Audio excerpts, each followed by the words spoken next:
जैसा जन्म गवावे, मेरा जैसा जन्म गवावे, मेरा जैसा जन्म गवावे।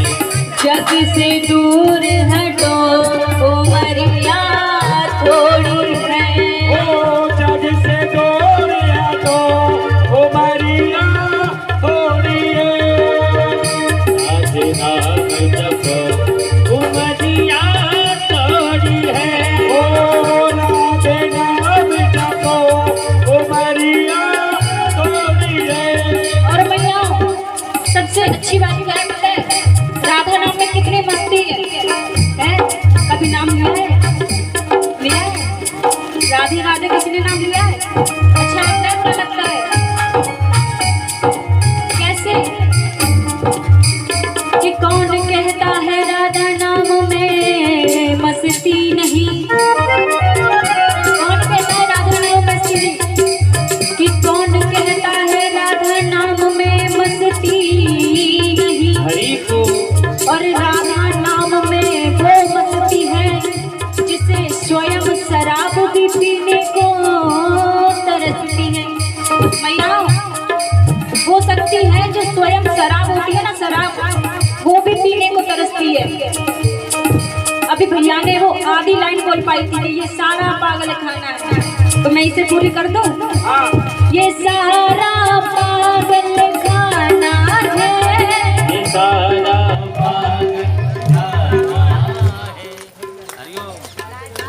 क्या बंद करने से पहले तो बताया करो कम से कम। बताया करो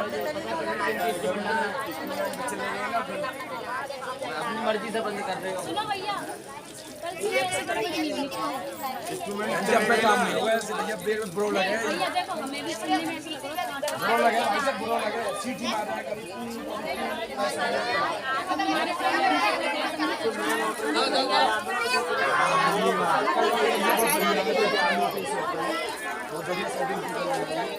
मारने का नहीं है तो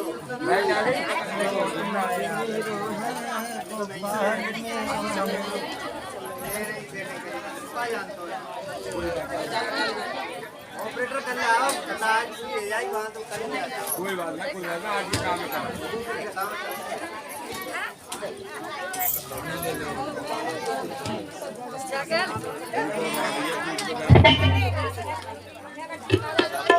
श्री राधे बोलिए बाबा गैलानाथ महाराज की, भांग वाले बाबा की, श्री राधे श्याम सरकार की।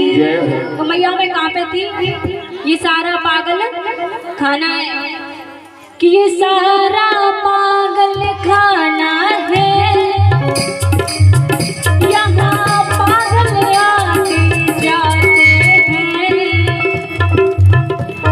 और कहा अपनी अपनी कहने वाले यहाँ से पागल बन कर जाते हैं, यहाँ से पागल बन के जाते, यहाँ से पागल बन कर जाते हैं। यहाँ से पागल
अयोध्या नगरी सरयुग तीरे अयोध्या नगरी सरयुग तीरे अयोध्या नगरी सरयुग तीरे अयोध्या नगरी संत भरे वहाँ गागरिया संत भरे अवर बिहारी कांवरिया जय हो अवर बिहारी कांवरिया ओ मेरा आके बिहारी कांवरिया। बोल गोविंद भगवान की जय। बोले गेलानाथ बाबा महाराज की, बाके बिहारी लाल की, आज के आनंद की। भैया लाइट हो, संगीत हो कि नहीं हो, आनंद आ रहा है? आनंद तो आता ही है। अब बताओ कि कल कौन कौन सी कथाएं मैंने बोली थी और कौन कौन से दृष्टांत बोले थे? बताओ। कल नहीं आए थे, आज तो आए, तो आज याद रखना, ठीक है? तो हम लोग कथा में प्रवेश करते हैं।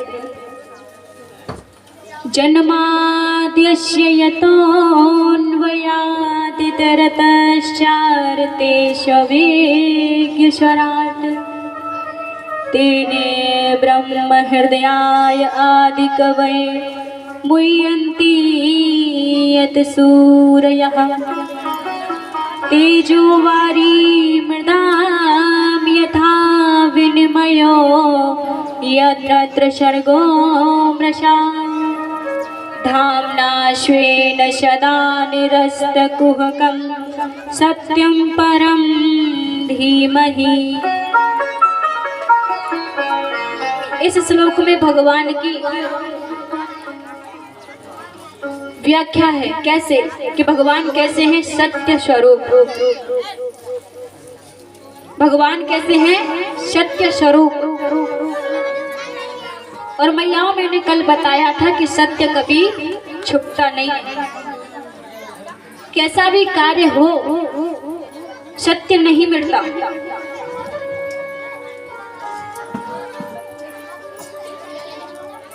और उस सत्य स्वरूप भगवान की हम वंदना करते हैं। महाराज आगे नैमिषे निमिषा क्षेत्रे ऋषयः शौनकादया क्षत्रं स्वर्गाय लोकाय सहस्रासममासत।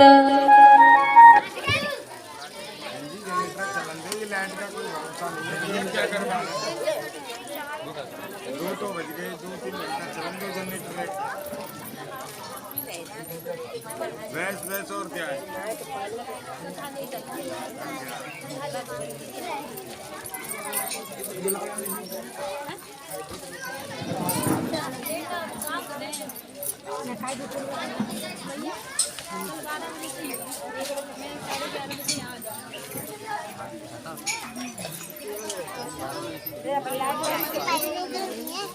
तो आज फोकस ही को भैया बगल ले गए।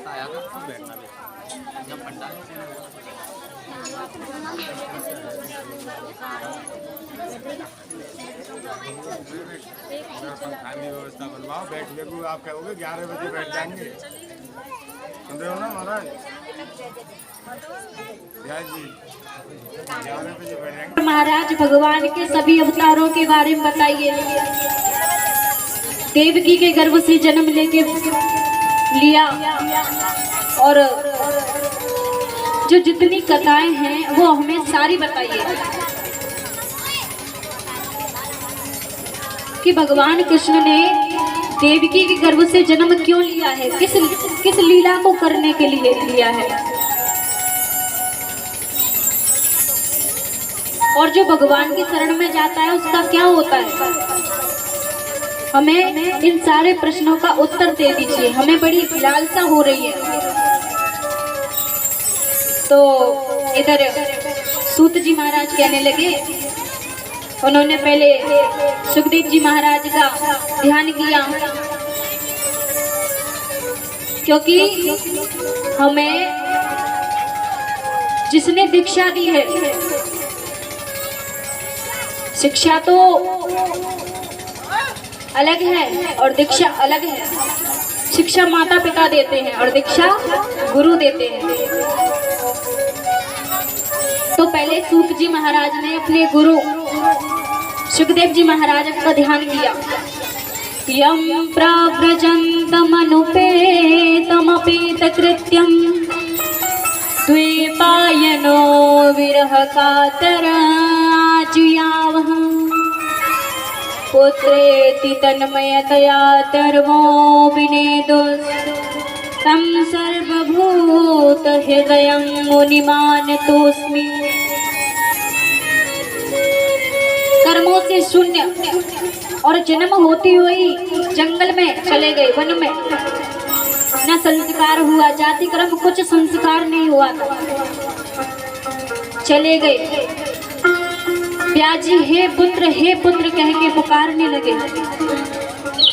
तब उन्होंने उत्तर नहीं दिया तो वृक्षों ने उनके बदले में ब्याजी को उत्तर दिया कि ब्याजी आप मत रोको, आप किस लिए रोक रहे हो अपने पुत्र को? अरे ये तो संसार को छोड़ के भगवान की तरफ जा रहा है और आप रोक रहे हैं। और वहां कुछ स्त्रियां ना जल में स्नान कर रही थी, बड़ी आनंद से स्नान कर रही थी। तो क्या हुआ कि जब सुखदेव जी जा रहे थे तब तो उन्होंने वस्त्र नहीं पहने, नहीं धारण किए, और जैसे ही व्यास जी महाराज गए तो उन्होंने अपने झटपट वस्त्र पहन लिए, धारण कर लिए। व्यास जी ने उन कन्याओं से पूछा कि देवी, अभी मेरा तरुण अवस्था का बालक यहाँ से गुजर के गया है, तब तुमने उसने देख लिया और तुमने भी देख लिया, तो तुमने कपड़े धारण नहीं किए, तुमने वस्त्र धारण नहीं किए, और मुझ बूढ़े को देख के तुम्हें शर्म आ रही है। तो उन गोपियों ने क्या बोला, उन कन्याओं ने क्या कहा कि जो आपका पुत्र है ना, उसके मन में काम वाली कोई भी बात नहीं है, काम वासनाएं नहीं है, उसके मन में स्त्री पुरुष का कोई भेद नहीं है, कोई भी भेद नहीं है। इसीलिए हमने उसे देख के अनजान कर दिया कि कोई नहीं है, और आप तो स्त्री और पुरुष में भेद करने वाले हैं, इसीलिए मैंने वस्त्र धारण किए। अच्छा हाँ, क्योंकि मैयाओं, संसार में जो पुरुष है ना वो भी स्त्री कारक है। और वो कैसे हैं कि संसार में सिर्फ एक गोविंद ही पुरुष है।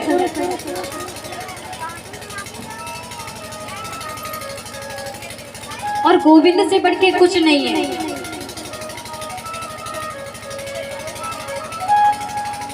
और जैसे हम किसी की पूजा करते हैं, राम की, श्याम की, केला देवी की, या काली मैया की, किसी भी देवी देवता की, तो बिना श्रद्धा के तो कोई कार्य नहीं होता ना। अगर श्रद्धा नहीं होगी तो हम कैसे कार्य करेंगे। श्रद्धा पूर्वः सर्व धर्म मनोरथ फलप्रदः श्रद्धया साध्यते सर्वं श्रद्धया तुष्यते हरि। नारद पुराण में लिखा है, भगवान श्री कृष्ण कहते हैं कि श्रद्धा के बिना कुछ नहीं है, और जो श्रद्धा से भक्ति करता है वो मनोवांछित फल पाता है। श्रद्धा नहीं है तो कुछ नहीं है। और अपने भगवान कैसे हैं, वासुदेवा परा वेदा वासुदेव परा मघा वासुदेव परा योगा वासुदेव परा क्रिया। सब देवों में अपने कृष्ण बड़े हैं। भगवान श्री कृष्ण शब्द स्पर्श रूप रस गंध श्रोत्रादि इंद्रियां और मन चत्वादि मय भावों से उत्पन्न किए हुए हैं। ठाकुर जी की भक्ति करना और ठाकुर जी के चरणों में अपना मन लगाना, ये सबसे बड़ी बात है। और जो जितना षड्यंत्र इस भागवत में रचा है, जो जितने भी प्रसंग हैं कथा में, वो सिर्फ एक ही बात के ऊपर है, और वो है सिर्फ ठाकुर जी में भक्ति, ठाकुर जी के चरणों में अनुराग होना। जीवन मात्र, जो जीव का जीवन है उसमें क्या करना चाहिए, ऐसा हम क्या करें जो हमारा जीवन सफल हो जाए, हम अच्छे से अपना जीवन गुजार सके। क्योंकि कोई तन दुखी, कोई मन दुखी, कोई धन बिन रहता उदास, और थोड़े थोड़े सब दुखी, सुखी राम के दास। है कि नहीं? सुखी राम के दास। और कबीरा सब जग निर्धना, धनवंता नहीं कोई, धनवंता सोई जानिए, जाके राम नाम धन होई। मैया, धनवान वही है जिसके पास राम नाम का धन होगा, और राम नाम धन नहीं है तो वो तो निर्धन ही है। और जो अपने पास धन होता है, दान देने से दान बढ़ता है। दान देने से क्या होता है? दान बढ़ता है। दान में अरे है तो कर दो, नहीं तो कोई दिक्कत नहीं है। तो दान कर से दान बढ़ता है, और दान में कोई चोरी नहीं है। जो जितने बैंक में रखे हैं ना, बैंक में रखे हैं, बढ़िया तिजोरी भी रखे हैं संभाल के। ये भजन आता है इसके ऊपर कि काऊ दिन धरे बैंक में रह जाएंगे तेरे खाते के रुपया। रह जाएंगे कि नहीं? कि काऊ दिन धरे बैंक में रह जाएंगे तेरे खाते के रुपया। काऊ दिन धरे बैंक में रह जाएंगे तेरे खाते के रुपया। काऊ दिन धरे बैंक में रह जाएंगे तेरे खाते के रुपया। काऊ दिन धरे बैंक में रह जाएंगे तेरे खाते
चल गए हैं, जब ले लो और मुझे नाम याद नहीं है, नंबर 1 ले लो। नहाए ले धोए ले मौज उड़ाए ले,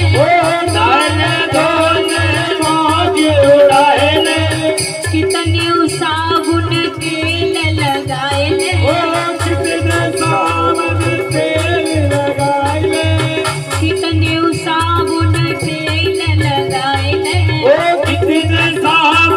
तेल लगाए ले, कहाँ जाएंगे के काऊ दिन माटी में मिल जावेंगे, तेरे खाते के रुपया।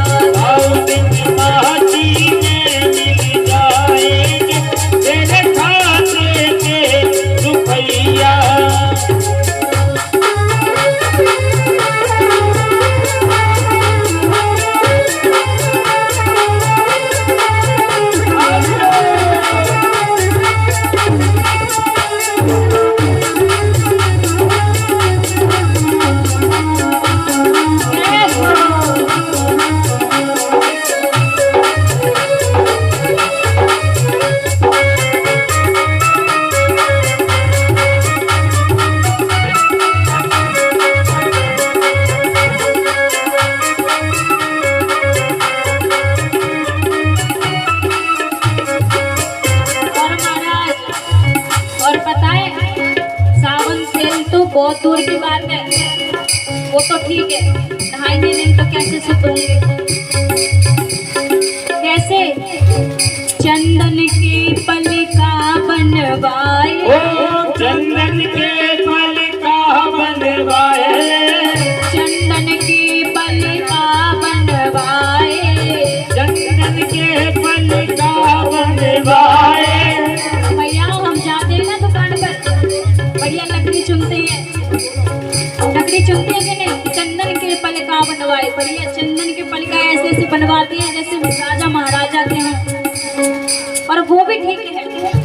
मखमल के गद्दा बिछवाए, मखमल के गद्दा बिछवाए, मखमल के गद्दा बिछवाए, मखमल के गद्दा बिछवाए। और मैया वो भी ठीक है, कितने बड़े बड़े हवेली बनवाते हैं, बिल्कुल ताजमहल का दूसरा ताजमहल बनवाते हैं कि नहीं, बड़ी शान से बनवाते हैं। लेकिन ये नहीं पता कि 2 मिनट में अगर हम चले जाएं, भगवान के पास चले जाएं तो क्या होगा उस महल का। के काऊ दिन बंगला खड़े रह जावेंगे, तेरे खाते के रुपया। काऊ दिन बंगला खड़े रह जाएंगे, तेरे खाते के रुपया, तेरे खाते के रुपया, तेरे खाते के रुपया, तेरे खाते के रुपया, तेरे खाते के रुपया। काऊ दिन बनने में जावेंगे, तेरे खाते के रुपया।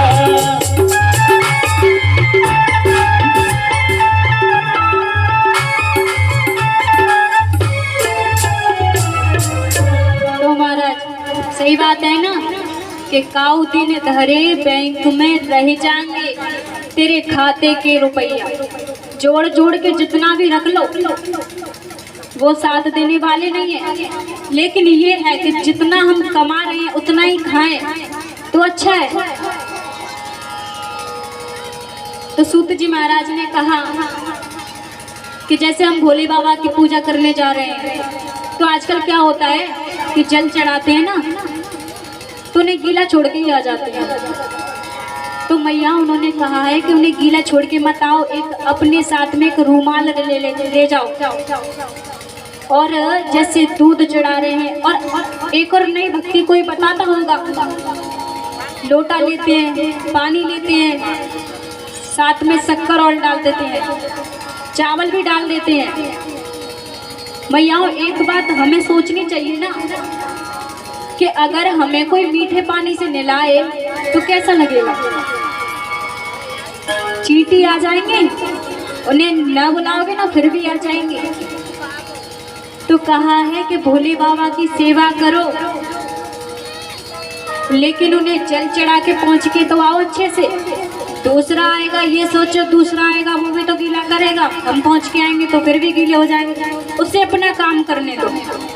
जैसे हम लोग आपको शिक्षा देते हैं, और हम लोग क्यों, हम तो आपके पीछे छोटे हैं, बालक हैं। आप भी तो, आपसे भी शिक्षा मिलती है, बहुत सारी जगह से ऐसी शिक्षा मिलती है कि मैया कथा हो रही थी विसरोना में, एक मैया से पूछा, मैया कैसी लगी कथा? अरे कि मेरी तो चप्पल खो गई, मोहना कथा बता में मन लगे भाई, होगी अच्छी, मैंने ना सुन पाई ढंग से, और कल मैं आऊंगी तब सुनूंगी। तो ऐसी भक्ति नहीं चाहिए। चप्पल और ले आएंगे, बाजार में कमी है क्या? नहीं है। तो हमें ऐसी भक्ति करनी चाहिए कि भगवान उससे प्रसन्न होके हमें सद्बुद्धि दे। ऐसे नहीं कि भगवान हमारा ये काम कर दो, हम आपको झंडा चढ़ाएंगे, नेजा चढ़ाएंगे, प्रसाद चढ़ाएंगे। नहीं, भगवान हमें सद्बुद्धि दे दो। और जब सद्बुद्धि होगी तो धन कमाने की भी बुद्धि होगी, है ना? और धन होगा हमारे पास तो उसे हम कैसे दान करें या हम उसे कैसे खर्च करें, तो ये बुद्धि आती है भक्ति से। सौनकादिक ऋषियों ने इसी प्रश्न के बारे में तो पूछा कि भक्ति कैसी करनी चाहिए और किसकी करनी चाहिए। तो वो सबके मन की अलग अलग बात है। 33 करोड़ देवी देवता, है ना? तो क्या हुआ, 33 करोड़ देवी देवता थे, और एक ऐसा व्यक्ति था कि बड़ा ही चंचल था। उसने क्या कहा भगवान से, 33 करोड़ देवी देवता, तुम आप जितने भी हैं मुझे 1-1 रुपया दे दो, और मैं आपको 21 रुपए का प्रसाद चढ़ाऊंगा। अब बताओ, 33 करोड़ देवी देवता, अब वो 1-1 रुपया देगा तो कितने होंगे? 33 करोड़ होंगे कि नहीं? तो ऐसे भी भक्त मिल जाते हैं भगवान को। और आगे कथा आई कि तीर्थ नहाए एक फल, और संत मिले फल 4, सतगुरु मिले अनेक फल, कहे कबीर विचार। तीर्थ नहाए एक बार, मैया तीर्थ तो जन्म जन्म में पता नहीं कभी समय मिलता है जाने का, तब जा पाते हैं। लेकिन ये भागवत कैसी है? ज्ञान रूपी गंगा। इस ज्ञान रूपी गंगा में हम सबको गोता लगाना है, और 7 दिन के लिए हमें एक समान बन के रहना है। ये नहीं कि हम अपने काम से फ्री नहीं हो पाते हैं तो कैसे आए कथा सुनने। नहीं, काम से फ्री हो जाओ और आओ जल्दी कथा में, क्योंकि सत्संग में नहाना कोई छोटी मोटी बात नहीं है, बहुत बड़ी बात है। कल मैंने आपको बताया था कि अपने आप को कभी कम नहीं समझना। भैयाओ, हम पानी से तो रोज रोज नहाते हैं, लेकिन सत्संग में कभी कभी नहा पाते हैं। कभी तन दुखी, कभी मन दुखी, कभी सिर में दर्द, कभी पैर में दर्द होता है कि नहीं? तो हमें क्या करना चाहिए? हमें अगर माला जाप करने में मन नहीं लग रहा हो तो कुछ नहीं है, मन में सिर्फ भगवान के बारे में सोचते रहो। और ये भक्ति नहीं होती कि हम दंडवती परिक्रमा लगाते हैं तो ही मानी जाएगी भक्ति। ये भक्ति नहीं होती। भक्ति तो वो होती है 4 रोटी खा लो, 4 नहीं खाए तो 8 खा लो, और 8 नहीं हो तो 16 खा लो, है ना? लेकिन खा पी के मस्त रहो। जैसे हम कहीं पढ़ने जा रहे हैं, पढ़ने में भी 2 घंटे रखे हैं कि अभी 2 घंटे रह गए हैं, अभी थोड़ा हम बैठ जाएं, आराम कर ले। फिर देखा तो अभी 2 घंटे में अभी 15 मिनट कम है, तो वो क्या हो रहा है? हमारा भजन हो रहा है, क्योंकि हमें उस ज्ञान के बारे में क्या है, याद कर रहे हैं मुझे, और उस बात को याद करना एक भजन होता है। एक भजन है, इसमें से संत गाते थे, पानी में नहाते हो सत्संग में नहाया करो, है ना, है कि नहीं? पानी में नहाते हो सत्संग में नहाया करो, पानी में नहाते हो सत्संग में नहाया करो, पानी में नहाते हो सत्संग में नहाया करो।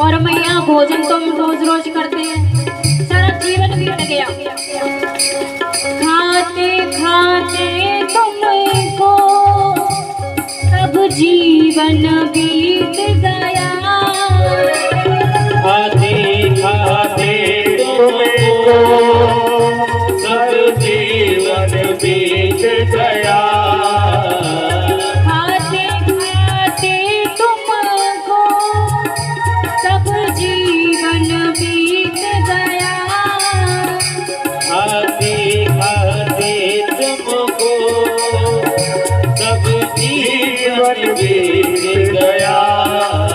और मैया सबसे सुंदर बात क्या है, क्या क्या बोला है भगवान ने, कभी गम भी तो खाया करो, पाया करो सत्संग में नहाया करो, पाया करो सत्संग में नहाया करो।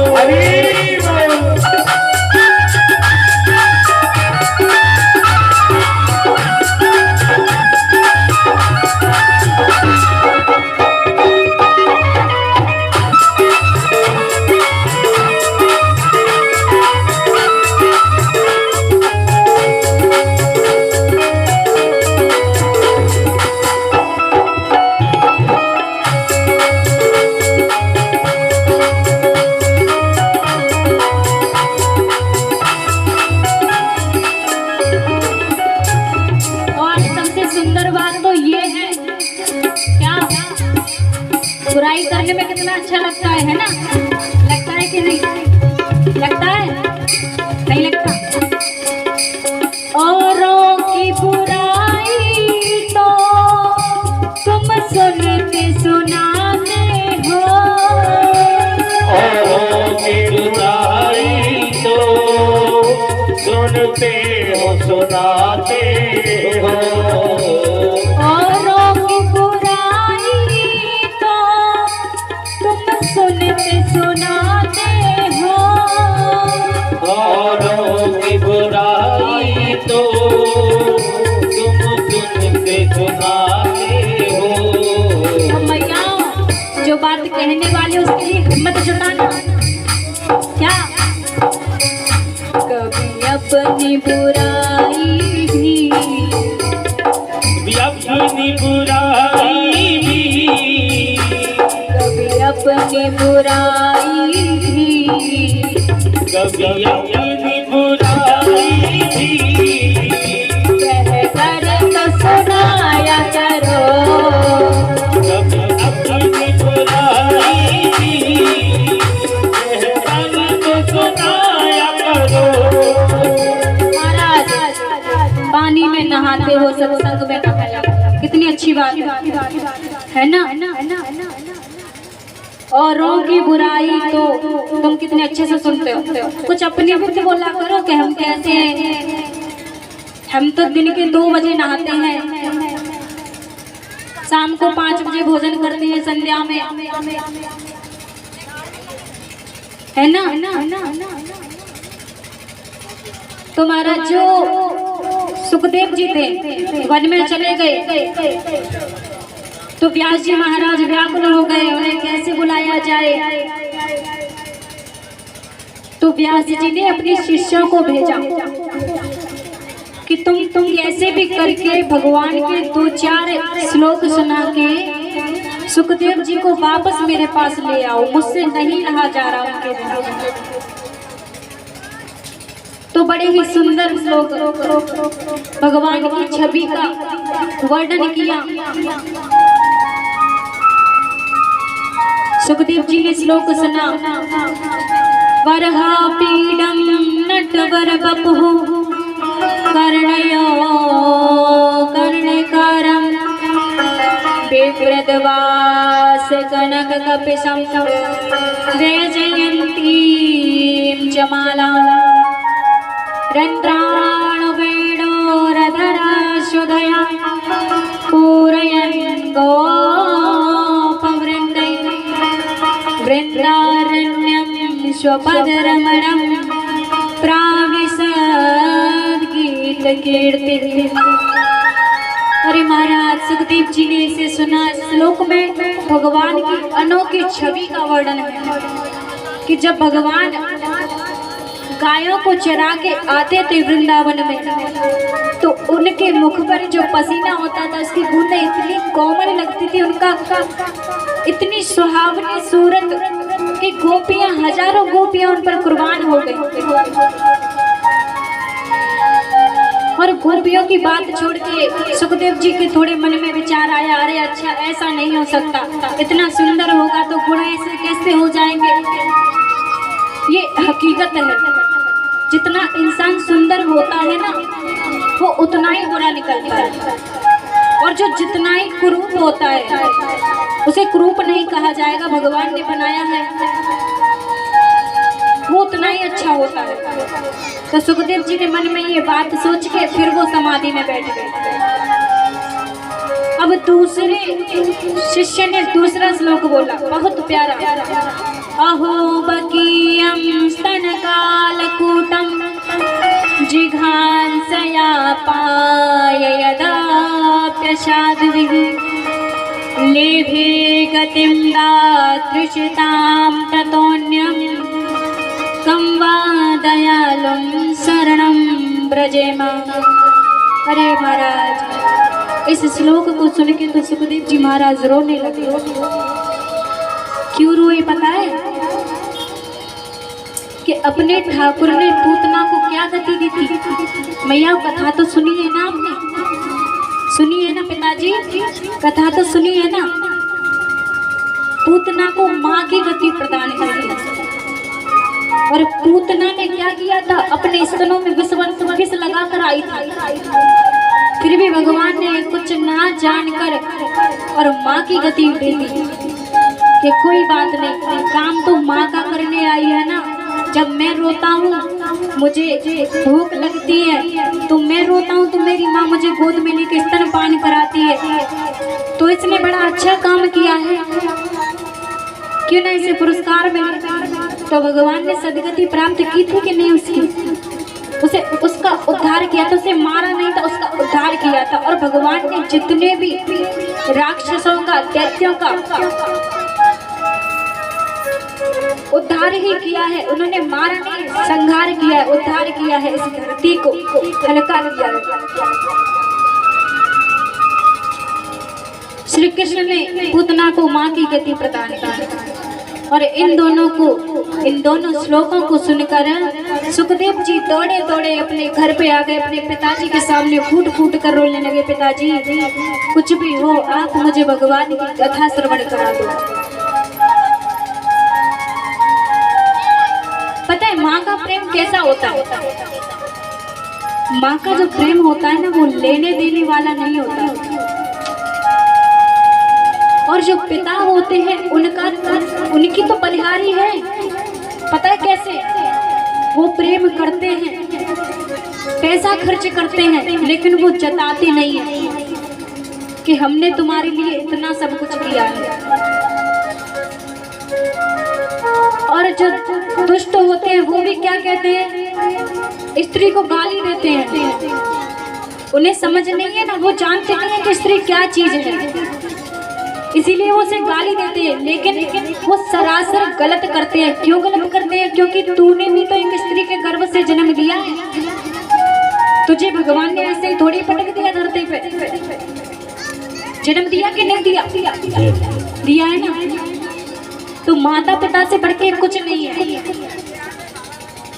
और माता पिता की कृपा से ही सारे काम सफल होते हैं। आगे सुखदेव जी तो व्यास जी महाराज ने क्या किया, उन्हें भागवत जी का अध्ययन कराया।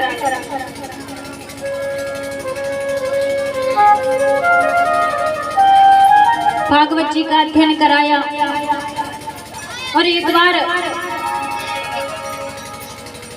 अच्छे से उन्हें कथा सुना दी। एक बार व्यास जी ऐसे मन से व्याकुल मन से बैठे थे गंगा तट पर। ऐसे बैठे थे जैसे उन्हें तो पता नहीं क्या हो गया है, कुछ हो गया है। अनेकों ग्रंथों की रचना कर दी और इतने ग्रंथों की रचना करने के बाद भी उन्हें शांति नहीं मिली।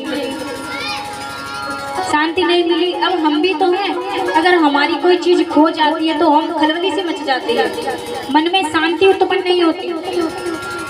तो यही आज व्यास जी का हाल हो रहा था। और भगवान कितने करुणामय हैं, भगवान अपने भक्त को रोता हुआ नहीं देखते। उसका मन व्याकुल होगा तो कभी नहीं वो चाहेंगे कि मेरा भक्त परेशान हो, मेरा भक्त रोए। उन्होंने नारद जी को भेज दिया कि नारद जी तुम जाके उनका निवारण करो, उसके कष्ट का निवारण करो। आ गए नारद जी। श्रीमन नारायण नारायण हरि हरि, श्रीमन नारायण नारायण हरि हरि, श्रीमन नारायण नारायण हरि हरि, श्रीमन नारायण नारायण हरि हरि, भजमन नारायण नारायण हरि हरि, भजमन नारायण नारायण हरि हरि, श्रीमन नारायण नारायण हरि हरि, श्रीमन नारायण नारायण हरि हरि। तो महाराज क्या हुआ? आ गए श्रीमन नारायण नारायण हरि हरि। व्यास जी ने स्वागत किया, सत्कार किया, अच्छा सा आसन, सुंदर सा आसन बिछाया। नारद जी ने पूछा ऐसे क्यों बैठे हो मुंह लटका कर? तो व्यास जी ने कहा कि नारद जी क्या बताऊं, इतने सारे ग्रंथों की रचना मैंने की है। कि अच्छा क्या था कि जो दुर्योधन था ना, वो टूटी हुई जांघ की रणभूमि में बैठा था, पड़ा था अचेतन अवस्था में। अब सामने ही आ गए अश्वत्थामा, उनका मित्र। कहा मित्र मैं तुम्हारी कोई सहायता कर सकता हूँ? कि मित्र तुम ऐसी सहायता करो मेरी, मैं तुम्हें बताता हूँ। तुम पांचों पांडवों का सिर काट के ले आओ, क्योंकि हम 100 कौरव थे फिर भी एक भी जिंदा नहीं बचा, सब मारे गए युद्ध में। तुम तो उन पांचों पांडवों का सर मेरे पास ले आओ तो मैं अच्छे से मर सकूंगा, मुझे कोई कष्ट नहीं होगा। अश्वत्थामा ने कहा ये बहुत अच्छी बात है। चले गए शिविर में, दोनों का शिविर आपस में लगा था, कौरवों का पांडवों का। क्या हुआ? शिविर में जाने के बाद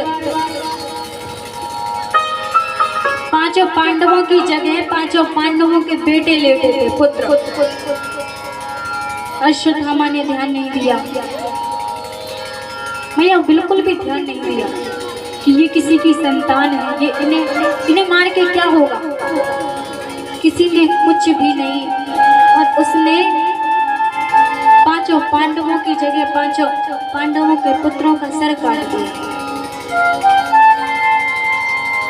सर काट लाया, परात लाई बड़ी सी, सरों को ढक दिया, ला रहा है दुर्योधन के सामने।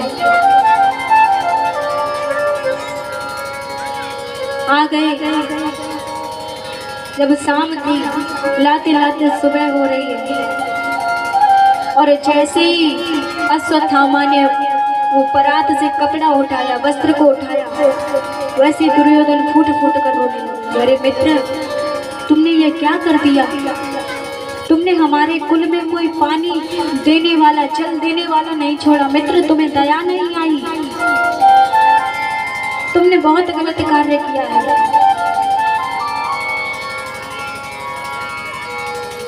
अब अर्जुन को पता चला द्रौपदी रो रही है, माँ है ना।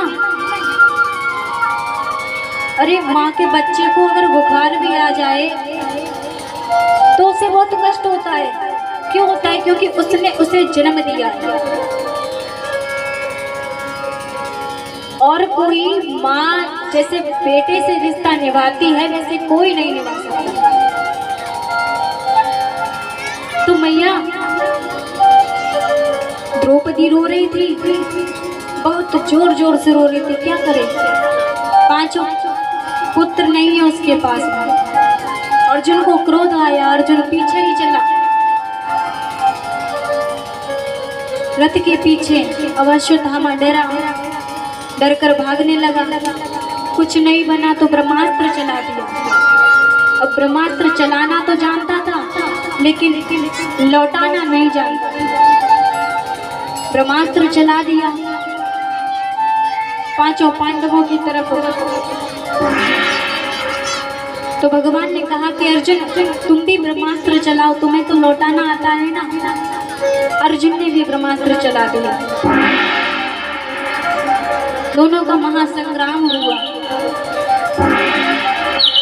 और मैयाओं, अर्जुन ने क्या किया? अश्वत्थामा को पकड़ लिया, जकड़ लिया, रस्सी से बांध दिया कि तूने ये अच्छा काम नहीं किया। तूने आज अपनी माँ से उसके 5 बेटे छीने हैं। भगवान कहने लगे, अर्जुन इसे छोड़ना नहीं, अर्जुन इसे मार दो। अर्जुन ने प्रतिज्ञा की थी कि मैं द्रौपदी के सामने ले जाकर इसे मारूंगा, इसे मैं छोड़ूंगा नहीं छोड़ूंगा मैं इसे। इसने इसका इतना दुस्साहस कि इसने हमारे 5 पुत्रों को मार दिया। इसे तनिक भी दया नहीं आई।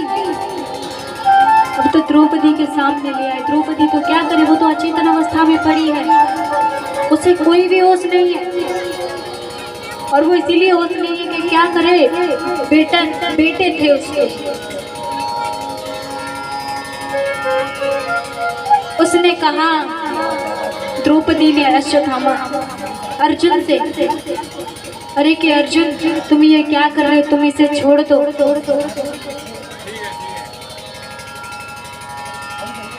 इसे क्यों मार रहे हो? अरे हमारे 5 पुत्र थे, मैं जिस दुख में हूँ वैसे ये मैया दुख में नहीं होनी चाहिए। और वो इसीलिए नहीं होनी चाहिए कि माँ की करुणा होती है। कैसी माँ की करुणा? माँ का कलेजा, अनेकों जो फीता होते हैं ना, फीता, उनसे भी नाप लोगे फिर भी फीता कम पड़ जाएगा। क्योंकि माँ का कलेजा इतना बड़ा होता है। मैंने इस बात को अनुभव किया है। एक बेटा था और वो नौकरी करता था। उसकी पत्नी थी बहुत अच्छी, वो भी नौकरी करती थी। वो पार्लर जानती थी, मेहंदी जानती थी, सिलाई जानती थी, सब कुछ आता था उसका। भैया माता की तबीयत खराब हो गई। अब माता किससे बोले? ना बेटा सुनता है, ना बहू सुनती है, क्या करे? बेटी ने क्या किया? और बहू ने बताया था तो बेटे ने कर दिया। बेटा भी इतना अच्छा कि बहू की बात पर चलने लगा। बहू ने उसे कमरे में बंद कर दिया। बहुत कष्ट देते थे, माँ को मारते थे बहू बेटे दोनों। और छोटा सा नाती भी था उनका। तो मैया बाद में क्या हुआ, कमरे में बंद करके बहुत जोर जोर से मार लगा देते उसमें। दादी में भोजन भी नहीं देते थे समय से, कुछ नहीं दिया उन्होंने।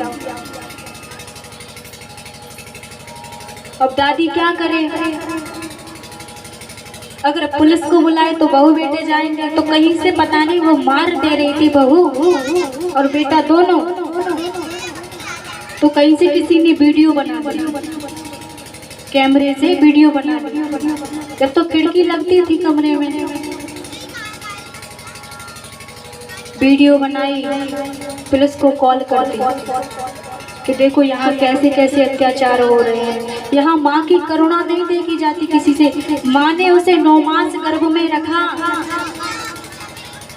लेकिन आज इसे इतना होश नहीं है कि ये मेरी माँ है। बिल्कुल भी उस बेटे को, उस बहू को थोड़ी सी भी दया नहीं आई। क्यों नहीं आई? क्योंकि वो संसार में फंसा था। और जो बहू होती है ना, बहू, उन्हें कभी भी अपनी माँ से उसका बेटा दूर नहीं करना चाहिए। क्यों नहीं करना चाहिए? क्योंकि उसका तो विवाह हो जाता है। ये पता है कि एक बेटी जो उसका पिता शादी करता है तो वो अपने दामाद के लिए भेजता है, ना कि और दूसरों के लिए कि रिश्तेदारों के लिए जा रही है हमारी बेटी, नहीं। लेकिन जो माता पिता है उनको तो अपना माता पिता समझना चाहिए ना। तो मैया ऐसा नहीं था, उनके मन में ऐसी कोई भी बात नहीं थी। वो तो सिर्फ मारते थे। अब घर में, थाने में ये बात पता चली, आ गए पुलिस वाले लेने के लिए। और माँ ने पता है क्या बोला था? पुलिस वालों ने पूछा कि मैया तू बता, ये तेरे को मारते थे? माँ ने कहा नहीं। माँ ने क्या कहा? नहीं मारते थे, और मेरे बहू बेटा जैसे तो किसी के हो नहीं सकते। ये मुझसे बहुत प्यार करते हैं। माँ की इस करुणा को सुन के पता है क्या हुआ कि जो बेटा था उसकी आंखें खुल गई। और जो बहू थी ना, वो उसने कभी जीवन में गलत नहीं किया, कभी भी नहीं किया। इसीलिए नहीं किया कि उसे पता है कि मैं दूसरे घर से आई हूँ और मैं इतना गलत क्यों करूँ। तब उसकी बुद्धि में थोड़ी बात आई कि मैं कभी गलत नहीं करूँगी। इसीलिए किसी के बेटे को उसकी माँ से कभी दूर नहीं करना चाहिए, क्योंकि उससे कष्ट होता है उसकी माँ को। माँ का जो कलेजा है उसको कोई नहीं नाप सकता। द्रौपदी बार बार समझा रही है कि नहीं, जैसे मैं आज दुख में हूँ वैसे इसकी माँ दुख में नहीं होनी चाहिए। उसकी माँ को कष्ट होगा।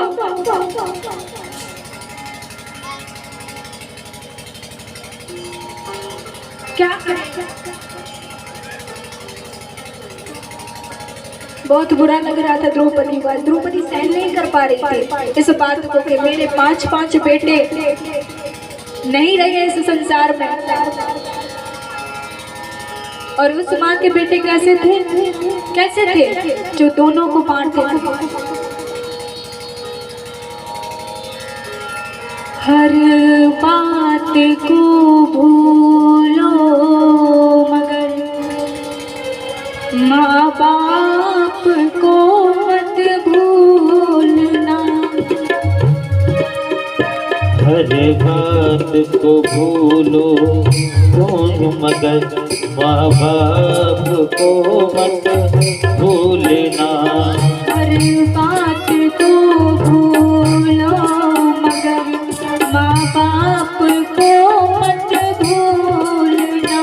हर बात को भूलो मगर माँ बाप को मत भूलना।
होती है।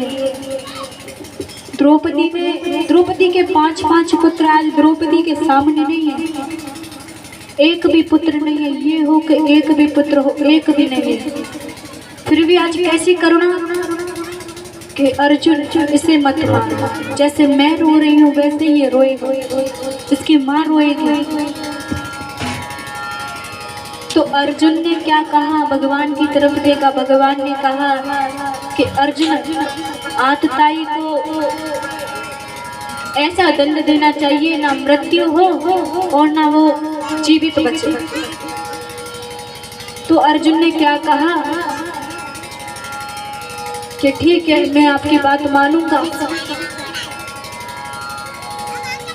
अश्वत्थामा के सिर से मणि निकाल ली और उसका आधा सर मोड़ दे, उसके आधे बाल काट दिए और आधे छोड़ दिए, क्योंकि ब्राह्मण का अपमान उसे मारने से नहीं होता, उसके आधे बाल काट दो या उससे ऊंची आवाज में बात कर लो, उससे उसका अपमान होता है, क्योंकि वो ब्राह्मण है। ब्राह्मण से बढ़ के कुछ नहीं है। तो अर्जुन ने ऐसा ही किया। अब भगवान ने उनके सारे निवारण किए, कष्टों के निवारण किए। अब जाने लगी द्वारका को। तो उधर से भागती हुई दौड़ती हुई उत्तरा आई। उत्तरा के गर्भ में थे राजा परीक्षित। आ रही थी दौड़ दौड़ के सामने से, वो भी रोती चिल्लाती, अरे महाराज, अरे मेरे कृष्ण मुझे बचा लो, देखो अश्वत्थामा ने ब्रह्मास्त्र छोड़ा है, ये चलता हुआ तीर मेरी तरफ आ रहा है, देखो कृष्ण तुम मुझे बेशक मत बचा पाओ, लेकिन मेरे गर्भ को नष्ट नहीं होना चाहिए, मेरा गर्भ नष्ट नहीं होना चाहिए। भगवान ने क्या किया, भगवान ने अपना अंगुष्ठ बराबर रूप रख के उत्तरा के गर्भ में प्रवेश किया और राजा परीक्षित की रक्षा की। और इधर सब सफल हुए। तब भगवान द्वारका को जाने लगे।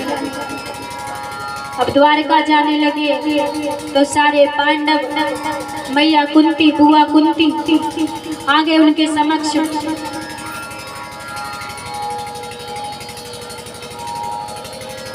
कह रहे हाथ जोड़ के कि आपने हमारी इतनी इतनी रक्षा की, और जब सुख आ गए तो आप हमें छोड़ के जा रहे हैं। अरे जब दुख था तो आप हमारे साथ थे, और जब सुख आ गया तो आप हमको छोड़ के जा रहे हैं। सबने कुछ ना कुछ मांगा, लेकिन कुंती ने क्या मांगा, मैया वो कथा सुनी है ना, कुंती ने क्या मांगा था, दुख। कुंती ने दुख मांगा। भगवान ने कहा मैया बुआ ऐसी बात नहीं है, मैं दुख किसी को नहीं देता, क्योंकि मेरा नाम तो आनंद है। मेरा नाम क्या है, आनंद। तो मैं आपको कैसे दुख दे दूंगा। तो कुंती बुआ बहुत प्रसन्न हो गई, उन्होंने स्तुति की, कृष्णाय वासुदेवाय देवकी नंदनाय च नंद गोपकुमाराय गोविंदाय नमो नमः। आप संसार के रचयिता हैं। अरे मैया एक थाली होती है, हमारे लड्डू गोपाल है हमारे सामने, थाली में भोजन रख दिया, दाल चावल सब्जी रोटी सब कुछ रख दिया, सामने रख दिया, प्रभु भोग लगा लो। तो प्रभु तो वासना लेते हैं ना, प्रभु भोग तो नहीं लेते, सिर्फ उनका मन। एक खाने वाले व्यक्ति थे, बहुत ज्यादा खाने वाले, तो वो कहीं भी दावत खाने जाते थे तो कहते थे दाने दाने पर लिखा है खाने वाले का नाम। तो जो परोसता था ना वो कहता था कि नहीं ऐसे नहीं बोलना चाहिए, तुम कहो बोरी बोरी पर लिखा है खाने वाले का नाम। और ये सही बात है, जो जितना खाता है उसका खाता है ना, वो उतना ही खाता है। एक था भोला नाम का शिष्य भगवान का, लेकिन ऐसा नहीं था, वो तो सिर्फ दिखावटी भक्ति थी।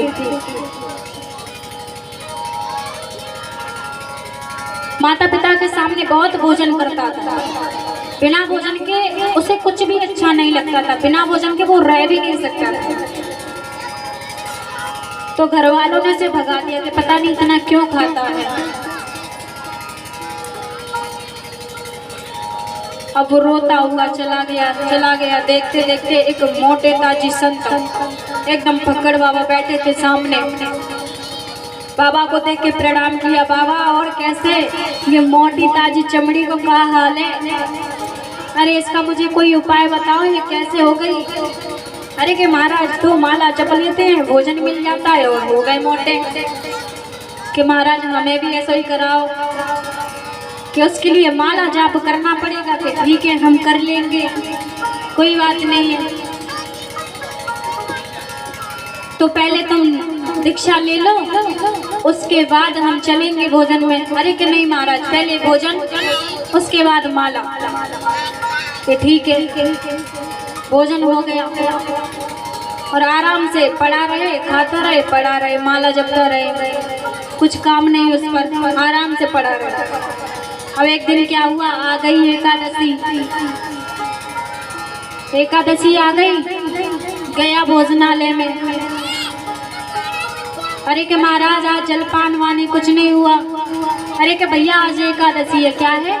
एकादशी। अच्छा एकादशी है? हाँ। अरे महाराज मैं तो एकादशी में तो भोजन के लिए संत बनाऊं, मुझे क्या पता था कि एकादशी को भी व्रत धारण करना पड़ता है। मैं व्रत नहीं रह सकता, मेरे में इतनी क्षमता नहीं है, मेरे में इतनी शक्ति नहीं है जो मैं व्रत धारण करके रहूं। तो गुरुजी बड़े अच्छे थे, उसने दीक्षा दी थी। गुरुजी ने कहा कि हमारे शिष्य को भोजन दे दो, ज्यादा खाता है तो 2 लोगों का भोजन दे देना। पर बेटा एक काम करना, पहले राम जी को भोजन, पहले भोग लगा देना, उसके बाद तुम भोजन करना। ठीक है। ले गया वन में, भोजन बना रहा है, भोजन बना लिया 2 लोगों का। कहने लगा राम जी आ जाओ भोग लगा लो, राम जी आ जाओ भोग लगा लो। कि मेरे राम आइए, ओ मेरे राम आइए, मेरे भोजन का भोग लगाइए। मेरे राम आइए, मेरे राम आइए, मेरे भोजन का भोग लगाइए। ओ मेरे राम आइए, सरकार आइए, मेरे भोजन का भोग लगाइए। ओ मेरे राम आइए, मेरे राम आइए, सरकार मेरे भोजन भोग लगाइए। महाराज बार पे चिल्लाने लगा, राम जी आइए भोजन का भोग लगाइए, राम जी आइए भोजन का भोग लगाइए। राम जी नहीं आए। अब चिल्ला के बोला राम जी आना है तो आ जाइए, नहीं तो मैं शुरू कर देता हूँ। बेचारे राम जी डर गए। राम जी प्रकट हो गए उसके सामने, राम और सीता दोनों प्रकट हो गए। आपको खुशी हुई? राम और सीता प्रकट हो गए, लेकिन वो तो रो रहा था, वो दुखी हो गया। अरे कि मैंने एक को बुलाया, तुम तो दोनों आ गए, मेरा तो भोजन, मैं 2 लोगों का अकेला भोजन करता हूँ, मैं कैसे जीऊंगा, मैं तो भूखा रह जाऊंगा, मैं तो आधा भूखा रह गया। राम जी ने भोग लगाया, सीता जी ने भोग लगाया, थोड़ा बचा उसने पा लिया। अब राम जी से अभी पूछ रहा है दूसरी एकादशी के लिए कि राम जी पहले ये बता दो, आप दोनों ही आओगे या कोई और भी आएगा साथ में? उसने कहा, तो राम जी बोले कि नहीं, जहाँ देखोगे हम दोनों ही दिखेंगे और कोई नहीं। ठीक है महाराज, चले गए। अब क्या हुआ, दूसरी एकादशी आई, गया गुरुजी के पास। गुरुजी देखो मैं पहले भूखा रह गया था और मुझे अब 3 लोगों का भोजन दे दीजिए, क्योंकि राम जी बुलाए थे, सीता मैया वैसे ही चली गई फालतू में। मैंने तो राम जी को पुकारा था, चलो सीता मैया आई कोई भी बात नहीं है। 3 लोगों का भोजन दे दिया, अच्छे से प्रेम से बनाया और वो तो फिर पुकारने वाला आया, अरे मेरे राम आइए, घनश्याम आइए, मेरे भोजन का भोग लगाइए। ओ मेरे राम आइए, घनश्याम आइए, मेरे भोजन का भोग लगाइए। और कहा मेरे राम आइए, मैया साथ लाइए, मेरे भोजन का भोग लगाइए। मेरे राम आइए, मैया साथ लाइए, मेरे भोजन का भोग लगाइए। महाराज आज तो मैया की भी कह दी। अब क्या हुआ पता है, कितनी अच्छी बात कि राम जी और सीता जी को बुलाया, साथ में लक्ष्मण जी और आ गए। बेचारा मर गया, परेशान हो गया, अरे मैं क्या करूं, मैं तो वैसा ही पहले भूखा मरा जा रहा था, अब और मर जाऊंगा, ये कहाँ से ले आई, ये कौन है। अब लक्ष्मण जी बोले राम जी से, महाराज कहाँ ले आई, यहाँ तो ऐसे इतनी खातिरदारी है रही कि पूछ रहा है कि कौन है ये। राम जी बोले अरे ये हमारा भाई है, ये कहीं फंस गया था जाम में, कहीं विसरौंदा के ये जंगल में चला गया था तो इसीलिए आया है। अच्छा ठीक है कोई बात नहीं है, मैं इसे भी भोजन करा दूंगा, लेकिन पता है मैं तो भूखा मर गया, मुझे नहीं पता था आप तीनों आते हैं। ठीक है तुम पालो, मैं बाद में पालूंगा। सबने भोजन किया, तीनों भोजन करके चले गए। अब बेचारे रह गए, थोड़ा बहुत भोजन मिला वो करके अब गुरुजी के पास पहुंचे। गुरुजी देखो तुमने नहीं बताया कि तुमने कहा था कि राम जी का भोग लगा देना, राम जी के साथ सीता मैया के साथ लक्ष्मण भैया, अब मैं क्या करूं महाराज, मुझे नहीं पता, मुझे आप 5 लोगों का भोजन दे दो, 5 लोगों का राशन मुझे दे दो और मैं अब की बार भोजन नहीं बनाऊंगा। अब गुरुजी मन में थोड़ा गलत सोच रहे थे कि पता नहीं इतने राशन को कहाँ ले जाता है, शायद ये बेचता है। बात आई राशन की तो क्या हुआ कि अब की एकादशी को भोजन बनाया नहीं है, रख दिया है सामने, पुकारने लगा अरे मेरे राम आइए, मैया साथ लाइए, मेरे भोजन का भोग लगाइए। मेरे राम आइए, मैया साथ लाइए, मेरे भोजन का भोग लगाइए। और कहा मेरे राम आइए, सीता साथ लाइए, साथ भैया को लेकर भी आइए। मेरे राम आइए, मैया साथ लाइए, साथ भैया को भी ले आइए। ओ मेरे राम आइए, घनश्याम आइए, मेरे भोजन का भोग लगाइए। ओ मेरे राम आइए, मैया साथ लाइए, मेरे भोजन का भोग लगाइए।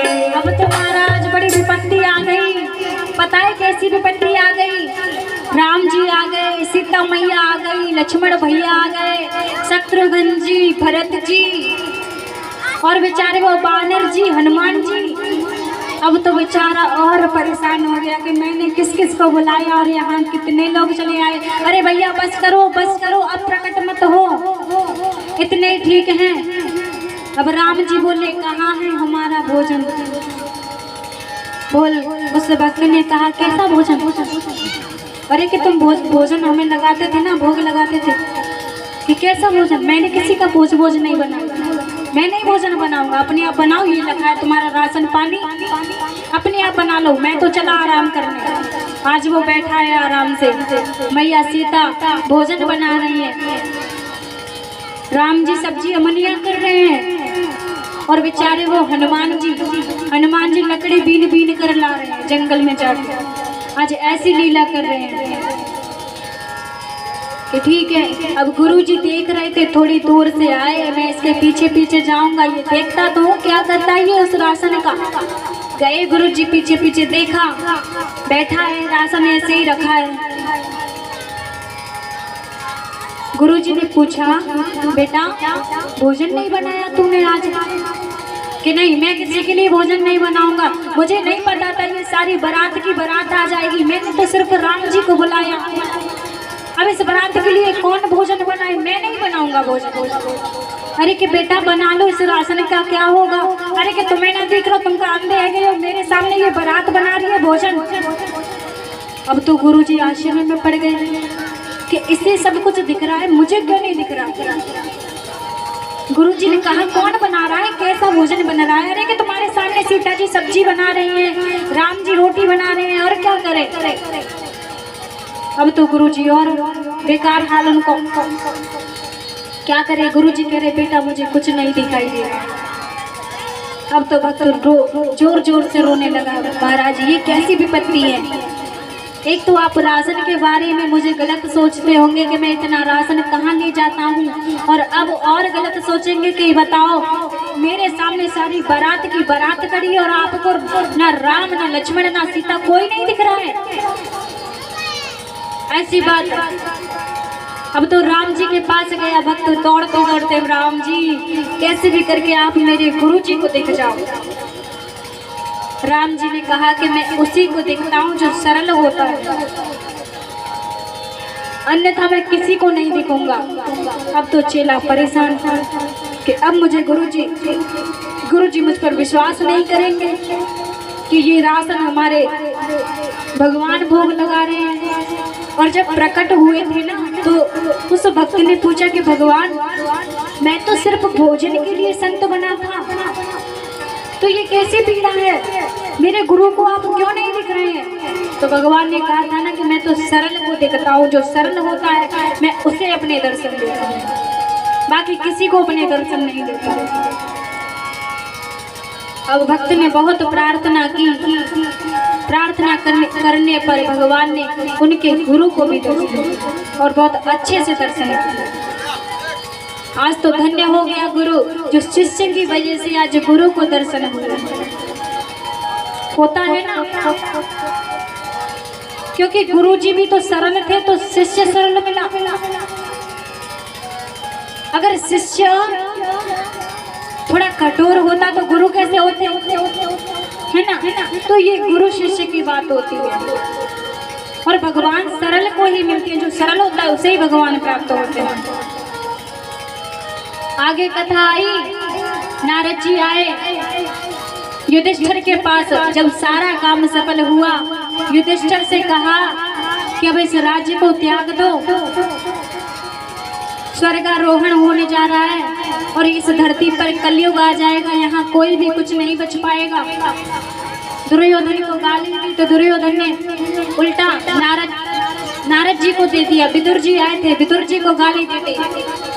विदुर जी से सहन नहीं हुआ, विदुर जी चली गई तीर्थ यात्रा पर, और साथ में मिल गए उद्धव जी। दोनों का प्रसंग हुआ, पांडवों का स्वर्गारोहण हुआ, और इसी बीच क्या हुआ, राजा परीक्षित का जन्म। राजा परीक्षित बड़े हुए और एक बार परीक्षित दिग्विजय करने के लिए, शिकार करने के लिए गए। शिकार करने गए तो वहां क्या हुआ कि पृथ्वी रूपी गाय और वृषभ रूपी बैल धर्म दोनों आपस में बात कर रहे थे कि बताओ कलयुग कैसा है। मैं तो यहाँ बिल्कुल छीड़ हो गई हूँ। गाय तो रो रही है और एक काला पुरुष था, वो दोनों को, गाय और बैल को बार बार पे मार देता है, लात मार रहा है। अब राजा परीक्षित देख रहे थे उसको, बार बार पे वो मार रहा है। तो एक बार आए और पूछा कि तुम कौन हो, तलवार निकाली और जैसे ही तलवार निकाली वैसे ही कलयुग उनकी शरण में आ गया। कलयुग में एक सत्य बात है कि कलयुग केवल नाम आधारा और सुमिर सुमिर नर उतर ही पारा। कलयुग केवल नाम आधारा, कलयुग केवल नाम आधारा, कलयुग केवल नाम आधारा, सुमर सुमर नर उतर पारा, सुमर सुमर नर उतर पारा। ओ बिन सत्संग विवेक न होई, बिन सत्संग विवेक न होई। ओ राम कृपा बिन सुलभ न सोई, राम कृपा बिन सुलभ न सोई। तो महाराज कलयुग में ये सबसे बड़ी अच्छी बात है कि कलयुग केवल नाम आधारा। कलयुग में नाम जपने से भगवान प्राप्त हो जाते, भगवान की भक्ति प्राप्त हो जाती है। और जब भक्ति प्राप्त हो जाती है तो संसार से जीव इस संसार से तर जाता है, क्योंकि ये पाप है, ये पाप की गठरी वाला संसार है। तो महाराज झुक गए, कलयुग राजा परीक्षित की शरण में आ गया। अब परीक्षित ने कहा कि तुम मेरी इस राज्य में क्या कर रहे हो, तुम मेरे इस राज्य में क्या कर रहे हो, क्या काम है तुम्हारा। तो कलयुग ने कहा कि महाराज मैं कहाँ जाऊं और कहाँ रहूं। तो उसने क्या किया कि 5 स्थान मांगे।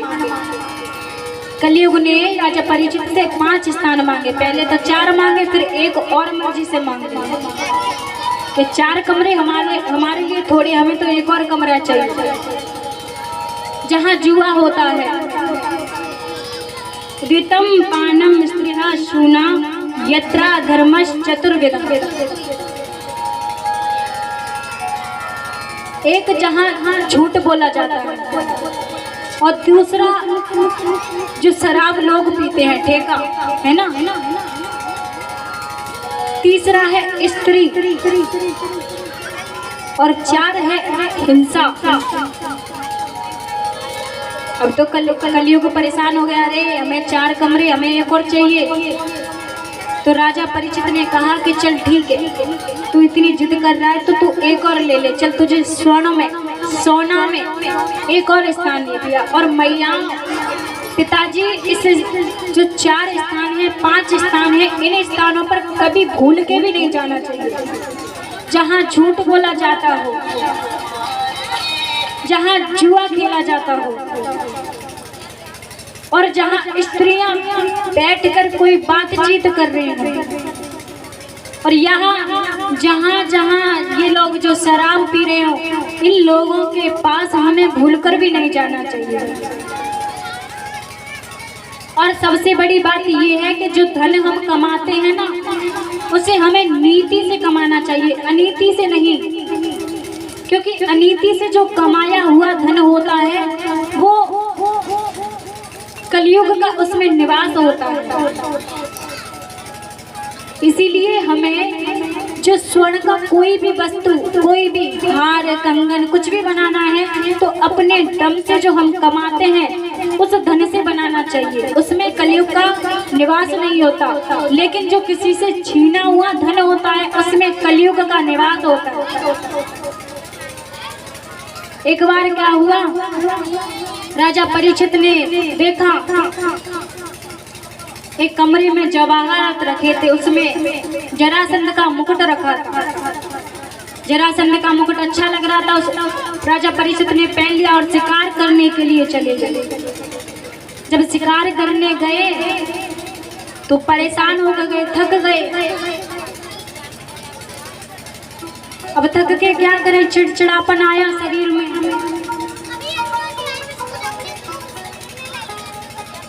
तो उन्होंने क्या किया,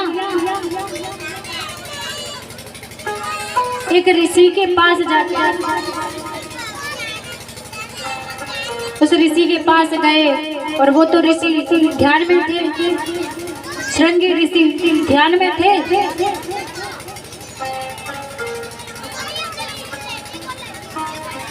वो ऋषि ध्यान में बैठे, अब क्या करें, वो नहीं सुन पा रहे। उन्होंने जल मांगा कि हमें भोजन दो, हमें जल दो, हमें प्यास लग रही है। उन्होंने नहीं सुना, वो ध्यान में मगन थे। ध्यान में मगन होके कोई सुनता है क्या? अगर सो जाते हैं तो किसी की कोई बात याद नहीं आती। कोई बुलाए 10 बार बुलाए 20 बार बुलाए, कोई दिक्कत नहीं, सुनाई नहीं देता तो कहाँ से सुने। तो वो तो भगवान का नाम है।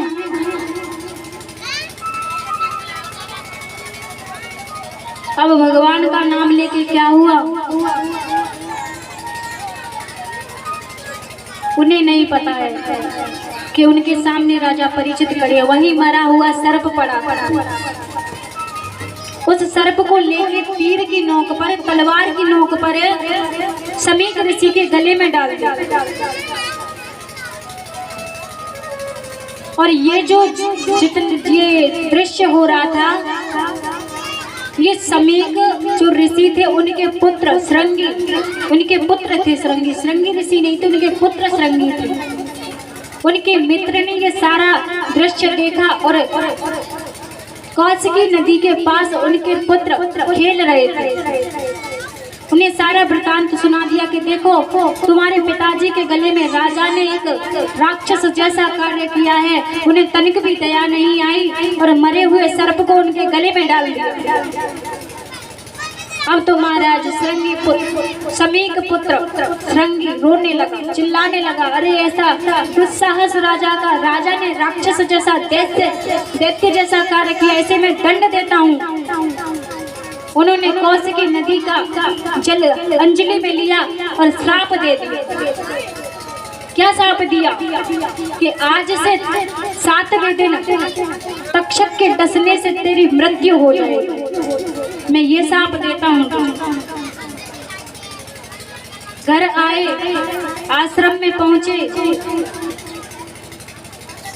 ऋषि समीक के गले से उस सर्प को उठाया और गले से रोने लगा, चिपक के रोने लगा। समीक ऋषि उठे, ध्यान में से उठे, उन्होंने पूछा क्या हुआ पुत्र, तुम क्यों रो रहे हो? उसने सारा वृतांत सुना दिया और कहा कि देखो पिताजी, राजा ने कैसा कार्य किया है जो उसे कार्य नहीं करना चाहिए। राजा को ऐसा कार्य नहीं करना चाहिए था और वही उसने ये कार्य किया, इतना गलत कार्य, इसीलिए मैंने उसे शाप दे दिया। तो समीक ऋषि ने क्या कहा कि बेटा तूने ये गलत किया है, तूने ये अच्छा नहीं किया है, क्योंकि अगर राजा ही नहीं रहेगा तो कलयुग में इतना, कलयुग अपनी शरण इस पर फैला देगा, जमा लेगा। तूने अच्छा नहीं किया, अपने दूतों को भेज के राजा को सारा वृतांत बताया कि तुम्हारी 7वें दिन, आज से 7वें दिन तुम्हारी मृत्यु हो जाएगी, इसीलिए अपनी मृत्यु का उपाय तुम खोज लो, जिससे तुम अच्छे से भगवान के पद को प्राप्त करो। राजा को पता चला तो राजा को बड़ा उसका मन परेशान हुआ, मन दुखी हो गया। अरे मैंने कितना गलत काम किया है, मैंने ऐसा काम किया है कि मुझे तो तत्क्षण वही भस्म हो जाना चाहिए था। मैं इतना, मुझे तो 7 दिन मिल रहे हैं, 7 दिन में मैं अपना जीवन कैसे सुधारूंगा? लेकिन ठीक है, मैं संतों की कृपा से, भगवत कृपा से उन्होंने अपना राज तिलक त्याग दिया, राजपाट सब कुछ त्याग दिया और गंगा तट पर अनशन व्रत धारण करके बैठ गए।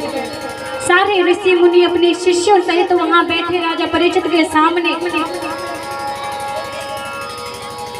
कि तुलसी संत सुअंब तरु फूल फलई पर हेतु इत देवे पाहन हने उत देवे फल देत।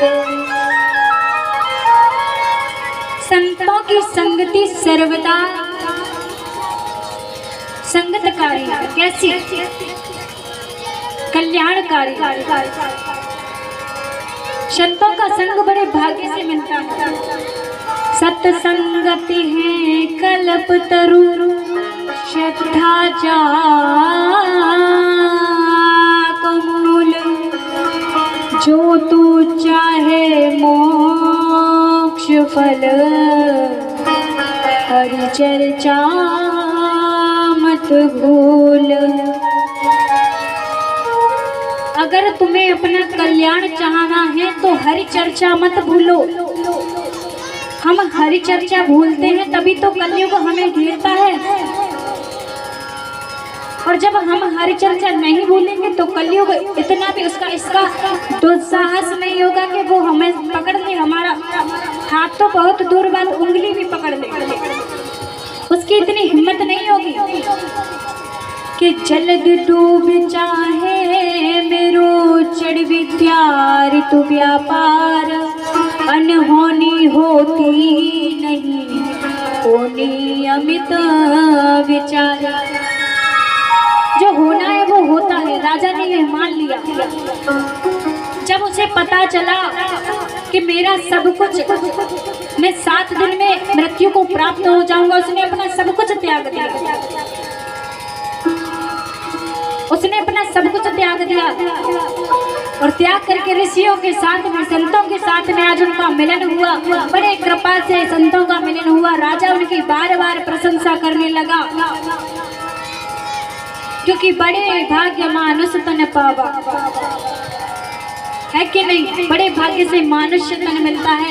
और इस मनुष्य बड़े भाग्य मानुष तन पावा, बड़े भाग्य मानुष तन पावा, बड़े भाग्य मानुष तन पावा, बड़े भाग्य मानुष तन पावा, बड़े भाग्य मानुष तन पावा, बड़े भाग्य मानुष तन पावा।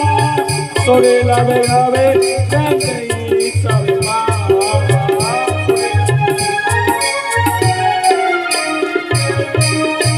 महाराज, बड़े भाग जब जानिए, जब मिलने आवे संत।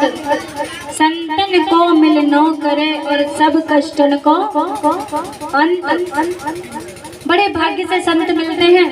बार बार हाथ जोड़ के पूजन करके, सत्कार करके, आज संतों का स्मरण करके, संतों का भजन करके राजा परीक्षित अपनी मृत्यु का उपाय पूछ रहे हैं।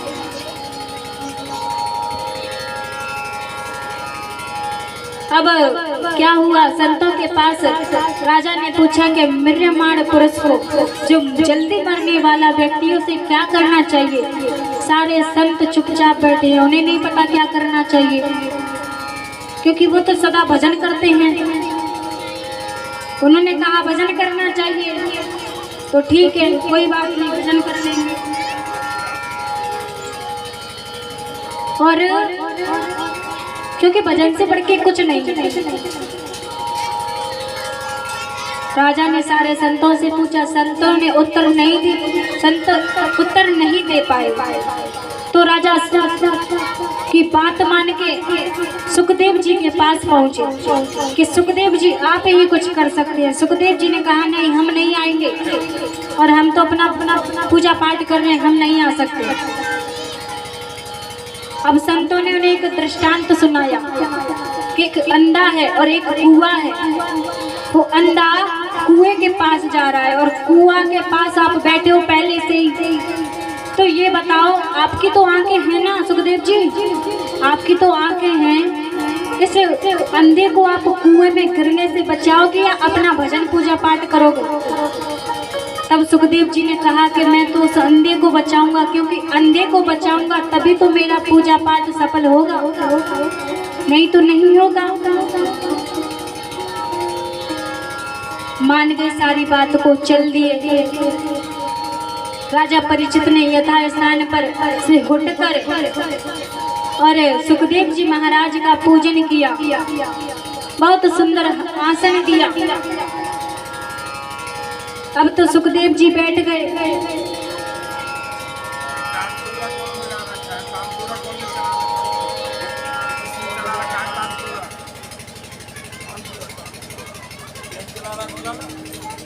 तो महाराज सामने सुखदेव जी बैठ गए। राजा परीक्षित के पूजन तो कर नहीं पाया और परीक्षित ने प्रश्नों की झड़ी लगा दी कि मरने वाले व्यक्ति को क्या करना चाहिए, जीव मात्र को क्या करना चाहिए, इस संसार में कलुषित प्राणी को क्या करना चाहिए, जो गृहस्थी है उनको क्या करना चाहिए, जो सन्यास है उनको क्या करना चाहिए। तो सुखदेव जी ने बड़ा ही प्यारा उत्तर दिया। क्या कहा कि कोई मेहनत वाला काम नहीं है, कोई भी मेहनत वाला काम नहीं है। अगर हमें चल के कुछ भजन करना पड़े तो मेहनत है, परिक्रमा लगा के भजन करना पड़े तो मेहनत है, लेकिन बिना मेहनत किए सिर्फ एक ही काम है कि हमें राधा नाम का सहारा लेना चाहिए। इसमें एक दृष्टांत सुनाया सुखदेव जी ने। एक संत थे चैतन्य महाप्रभु जी, उनके जो हाथ थे ना वो घुटने से नीचे तक जाते थे, बड़े लंबे लंबे हाथ थे उनके। और वो भूखे प्यासे जा रहे थे कि छाछ बेचने वाला व्यक्ति था, वो छाछ बेच रहा था। छाछ ले लो छाछ। गुरुदेव पहुंचे चैतन्य महाप्रभु जी। अब महाप्रभु जी को देखा छाछ वाले ने, एकदम स्तब्ध रह गया, खड़ा रह गया। अरे महाराज इतने लंबे चौड़े हाथ, तुम किसने संत बना दिए, तुम तो राक्षस जैसे लग रहे हो। अब उसे संत की पहचान नहीं, खड़ा रह गया। क्या पहचान उसे कुछ पहचान नहीं है ना मैया। पिताजी आपको भी सुना रही हूँ मैं। तो क्या हुआ, उसके लंबे लंबे हाथों को, संत के लंबे लंबे हाथों को देख के बेचारा स्तब्ध रह गया। एक जगह जैसा खड़ा था वैसे ही महान मूर्ति की तरह खड़ा हो गया। छाछ बेचने वाले ने पूछा कि पियोगे? अरे क्या भैया पिला दे, वैसे भी बहुत तेज प्यास लगी है। अब उसने सोचा कि बौना बट्टा कुछ हुआ नहीं है, चलो एक संत पिएगा तो ही सब कुछ हो जाएगा। संत ने लिया मटका, गट गट गट गट सारा मटका पी गए। अब तो छाछ बेचने वाला इतना खुश हुआ, अरे भैया चलो ठीक है, गांव गांव में गली गली में नहीं भटकना पड़ेगा हमको, हमारा तो एक ही ग्राहक से सारा काम हो गया। बहुत अच्छा। अब उन्होंने छाछ बेचने वाले ने, महाराज थोड़ा दाम वाम थोड़े पैसे वैसे दे देते तो अच्छा होता। अरे कि काय के पैसे वैसे, ना तो हमारे पास जेब है ना हम पैसे रखते हैं। भैया हम तो फक्कड़ इंसान हैं, हम तो झोली झंडा उठा के चल देते है ना मैया। यही काम उनका। अब तो कुछ तो होगा आपके पास कि नहीं, हमारे पास कुछ नहीं, कुछ तो होगा कि तो कितनी बार कहें ना हमारे पास जेब है, ना हमारे पास पैसे है, ना हमारे पास कुछ, एक डंडा है, डंडा लेना है तो ले ले। अरे कि महाराज काय को तुम मजाक कर रहे हो, कुछ तो होगा कि हमारे पास एक ही नाम है। क्या है? हमारो धन राधा श्री राधा श्री राधा, हमारो धन राधा श्री राधा श्री राधा, हमारो धन राधा श्री राधा श्री राधा, हमारो धन राधा श्री राधा श्री राधा, जीवन धन राधा राधा राधा राधा राधा, जीवन धन राधा राधा राधा राधा, परम धन राधा राधा राधा राधा राधा, परम धन राधा